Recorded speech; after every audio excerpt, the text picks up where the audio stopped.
we're going to give Jesse a couple of minutes to address you, and then we'll keep moving.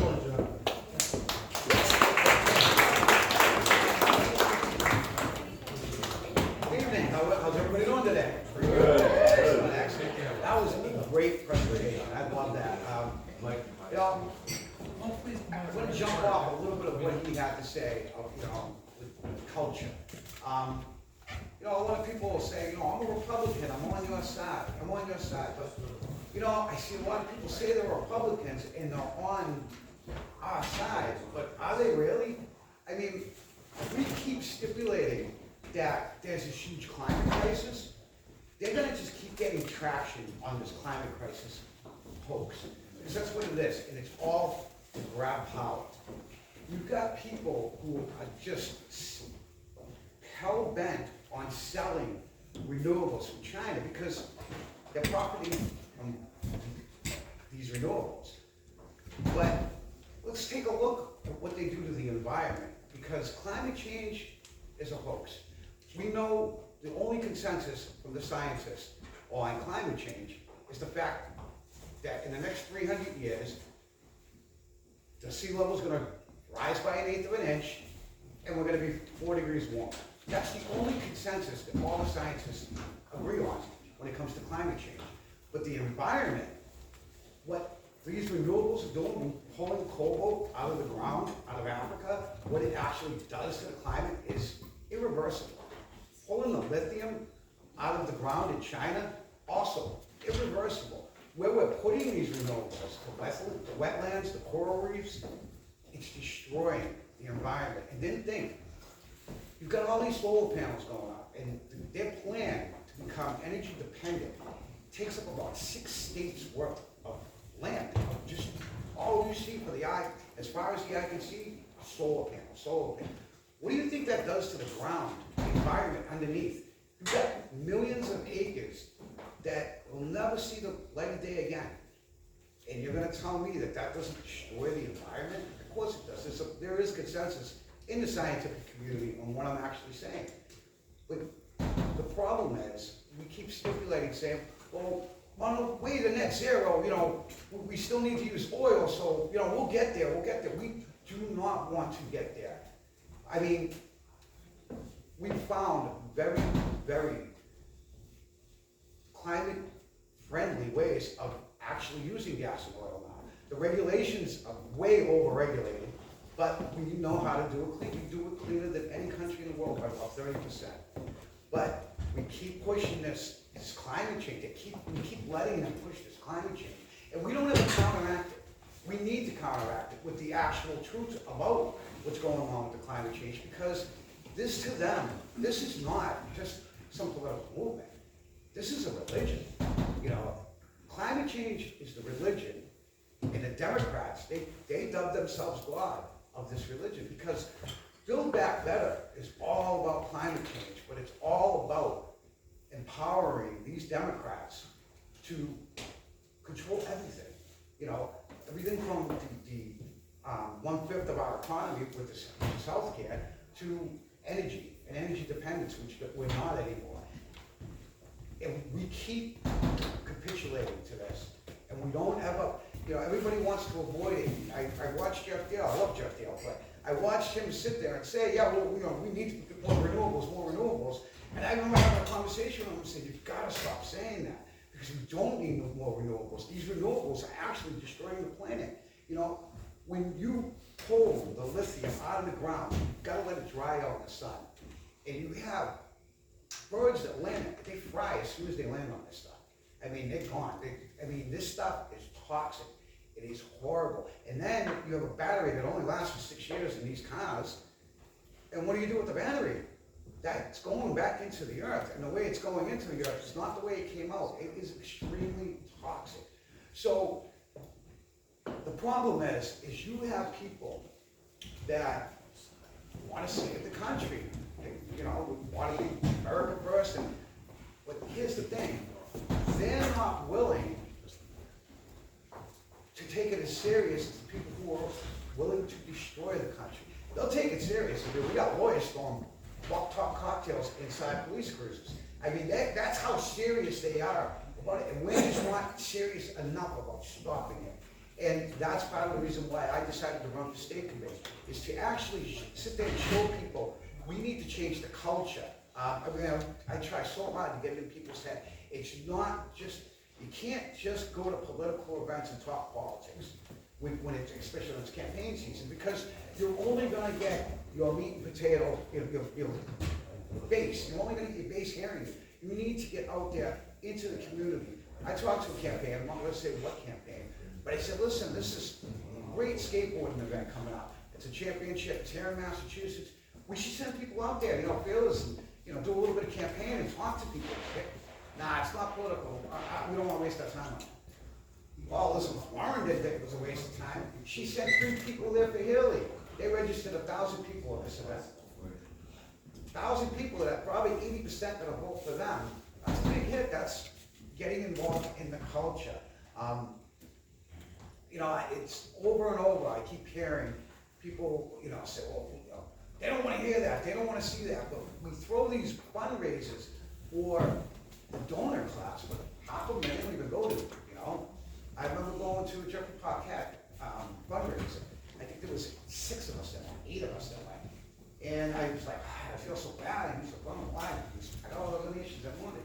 So I was thinking in my head, so why the heck did you cater this, the way that you cater this for the donating class? You could have actually got a bunch of other people to hear the message. If you didn't, if you actually got involved into actually the culture. But for some reason, people don't want to hear that. They want to hear, don't take offense, because I know there's a lot of old people in the room, but you can't sit there and campaign like you're 70-something years old. I mean, yeah, Trump did it. He thinks outside of the box. But you can't run the party, talk about climate change, talk about the homeless crisis while you're sitting at a country club fundraiser. It's disingenuous. It comes across as tone deaf. And if we keep doing that, we're gonna push people away. Because I've met some people at some of these fundraisers that were there, they were independents, and they just, it's like they had a bad taste in their mouth when they left. And nobody wanted to change the way they campaign, with places that can go to campaign. And like I said, if we don't do something and step up, and because you're not gonna win the culture wars if you're not involved in the culture. If you separate yourself from the culture, pop culture, counterculture, sub-pop culture, whether it's the culture of, college culture, or whether we're talking about the homeless culture. I speak a lot about the homeless. I've been homeless. I've been addicted. I've lived on the streets before. For me to sit there and say, I own a house now, and I own it outright, and being able to go from that to this, and then be able to sit here and speak in front of all the people today, that is huge. And what other country besides America can do that? Not many, if any at all. But that's my message, is that if the American dream's for me, it's for everybody. Because if I can actually step up and do that, anybody can do that. Because I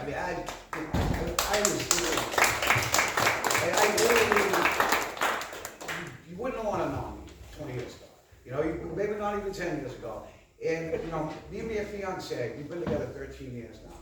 And when we got together, that's when we first decided, we really got to get our lives together. And let me tell you, everything possibly kicked down, for doing or saying, we did. Once we thought our lives were getting great, everything was going good, 2015 happened, we supported Trump, and I guess I was a little naive. People I work with for the last 15, 20 years, I figured they were all smart enough. They saw what the media was doing. They don't believe any of this. How was I wrong? I mean, I was working at the Museum of Science in Boston. I'll never forget it. And, my colleagues asked me, so who do you support for the election? And I'm like, oh, Trump, right? I mean, you guys still, everybody just laughed out, racist, this. I mean, it was coming from every direction. And I'm like, guys, you know me. You've broken bread with me for the last 15, 20 years. How could you even think that? You call me what you want. But my fiance is new in this industry, and you guys don't know her. That just really bothered me. So we have literally been through the ringer to get to where we are today, and to be able to save up the money, to buy a house, bought it outright, and to be in the position that I'm in today. Again, all this close to getting all taken away from me. How? my industry completely blackballed me. You know, first, I was still getting work, even though I was being gaslit and blackballed from the industry, I was still getting work. But then that COVID, that was it, that destroyed me, because I came out right away against the mandates. And the whole industry fought me. Before Michelle Wu, the mayor of Boston, actually did put the mandate in, I was at 75,000, 85,000 a year, that's what I normally make, that was gone. So now I'm actually starting with another company out here, but I really want to get more involved in what I'm doing, speaking out and getting to talk to people, because I don't think people realize how endgame shit this is, excuse the expression, but we are at a breaking point. We are past the tipping point.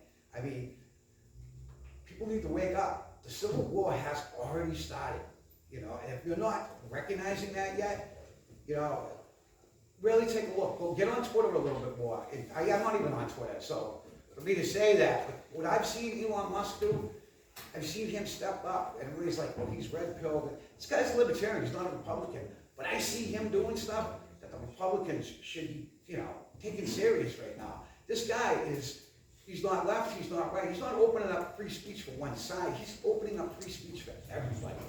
And that's more than what some Republicans are doing.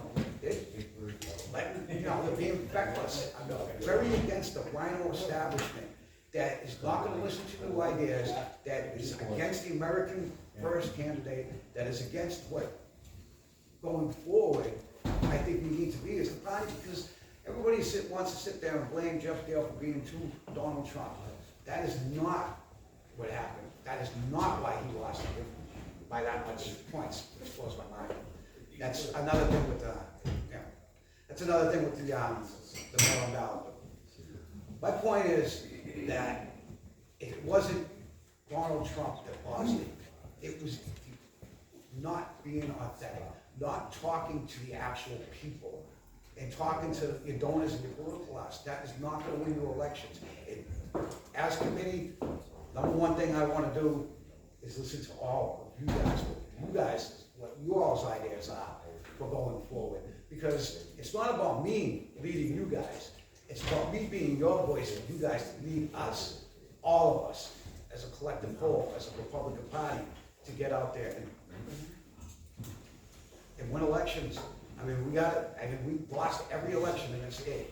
And a lot of it had to do with where we were campaigning and not talking to the culture. The message is in the culture. But I guess that's pretty much all I have to say. If anybody got any questions.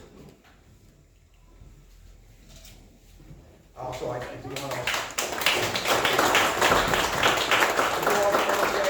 I'm running for selectmen too. That's another issue, but I do plan on running for selectmen for whatever. So.